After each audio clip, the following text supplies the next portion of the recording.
शहबाज साहब के बारे में एक बात बताऊँ मेरी ज़िंदगी के अंदर इस वक्त की दिनों में मैं आपको बताऊँ कि मैं जितना उनका एहतराम करता हूँ ना अपने वालिद का मुकाम देता हूँ, बड़े भाई का मुकाम देता हूँ। और जो हमारा एक आजमाइश का वक्त गुजरा उसमें जाएंगे नहीं, ना मुझे जाने की ज़रूरत है, छोड़ दें अब। और कहते हैं ना आगे बढ़ें और माजी को भूलें, ऐसी चीज़ों को। उस वक्त आजमाइश के वक्त में जो साथ मेरा मियाँ शहबाज शरीफ ने साहब ने दिया है वो मैं सारी ज़िंदगी ना मेरे बच्चे भूलेंगे ना मैं भूलने वालों में से हूँ। जब वो खुद भी आजमाइश से गुजर रहे थे, लेकिन जब मेरे बच्चों का फ़ोन जाता था वो फ़ोन भी सुनते थे। जब मैं जेल से बुलाता था, पुकारता था, मुझे जेल मिलने आते थे। यही हमज़ा जब तक जेल नहीं गए थे मुझे जेल मिलने आते थे, हमज़ा शहबाज।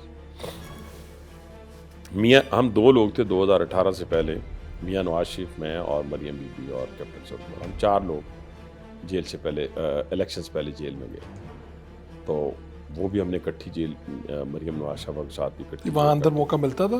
मुलाकात होती थी। मैं जब वो थर्सडे की उनकी मुलाकात होती थी, मेरी कोई डेट और होती थी, लेकिन मैं आ जाया करता था उनके पास, बैठ तो जाया करता था। उस वक्त क्या हालात होते थे? यानी ये कहते हैं कहा यार जाता है मैं 2 चीज़ें बताऊँ आज तो ना, मैं मुझे क्योंकि डयाला जेल में भी मेरे लोग होते हैं, मैं पिंडी का रहने वाला हूँ। आज जो बंदा वहाँ पे कैद है ना, वो लोगों को गालियाँ निकालता है, स्टाफ को, और बुरा भला कहता है।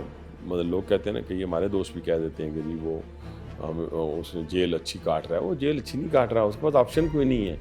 अच्छा, वो उड़ के जेल से तो नहीं आ सकता ना। नहीं वही ठीक है लोग ना? जो उसको सर्व करते हैं उनको गालियाँ देते हैं। गालियाँ देता है और उनको बुरा भला कहता है। इवन जो भी स्टाफ है, सीनियर है, जूनियर है, गंदी ज़ुबान इस्तेमाल की जाती है। हालांकि दुनिया की हर चीज़ खाने के लिए वहाँ मुयस्सर है उस शख्स को।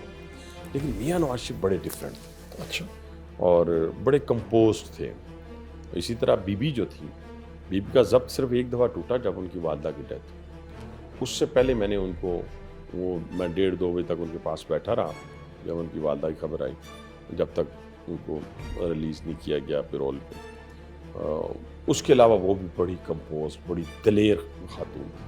मियाँ नवाज शरीफ साहब तो मैंने देखा ही नहीं उनको ज़रा सा भी परेशान। एक वाक़या मैं आपको शेयर करता हूँ। मैं बैठा हुआ था सुपरिटेंडेंट ने मुझे कहा कि क्योंकि मैं 2008 से लेके आपको पता है वो जेल में सारी ट्रांसफ़र पोस्टिंग अल्हम्दुलिल्लाह शहबाज साहब थे, तो मेरे हाथ में होती थी चीज़ें पे डील करते बैठे। उसने मुझे कहा आज जब वो नवाज शरीफ साहब आएंगे ना तारीख से, तो यार तुम भी आ जाना। तो मैं इतने टाइम पे वो आते वापस आती है तो आप तुम मुलाकात हो जाएगी। मैं बैठ गया ऑफिस में, आ गए, मुलाकात हुई, बैठे हुए थे, तो दोनों थे, मुझे बीबी नहीं थी, बीबी की तो डेट भी नहीं थी। अभी 10 मिनट गुजरे तो कि असिस्टेंट सुपरिटेंडेंट जेल आता है तो कहता है सर वो हवालात रुकी हुई है।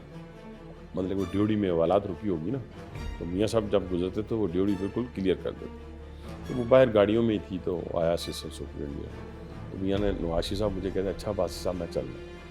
अब मैं दावा लगाया 3 दफ़ा का प्राइम मिनिस्टर है कि असिस्टेंट सुपरिटेंडेंट जेल कह रहा, तो मियाँ साहब उठ के चल पड़े।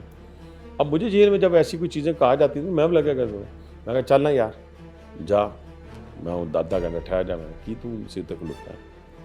लेकिन जो मियाँ नवाज शरीफ साहब थे, तो ये जो बातें हैं कि वो जेल में जाते ही परेशान हो गए, बेहाल हो गए, ये हो गया वो, ये तो झूठ की ऐसा कुछ नहीं हुआ। ये तो झूठ की फैक्ट्रियाँ लगी हुई है ना, ये तो झूठ की फैक्ट्रियाँ लगी हुई। मैंने तो एक दिन उनकी चेहरे पे पशेमानी नहीं देखी। और देखिए इस हद तक तो होती है कि आप 3 दफ़ा के प्राइम मिनिस्टर से आपको उठा के जेल में डाल दिया जाए बगैर किसी वजह के। और वजह क्या जी, बेटे से आपने सैलरी नहीं ली। ये तो जस्टिफाई नहीं करती, ये तो बंदा सोचता है। तो आप कहें जी परेशान पड़े हुए हैं, बैठे हुए हैं, ऐसी बात नहीं।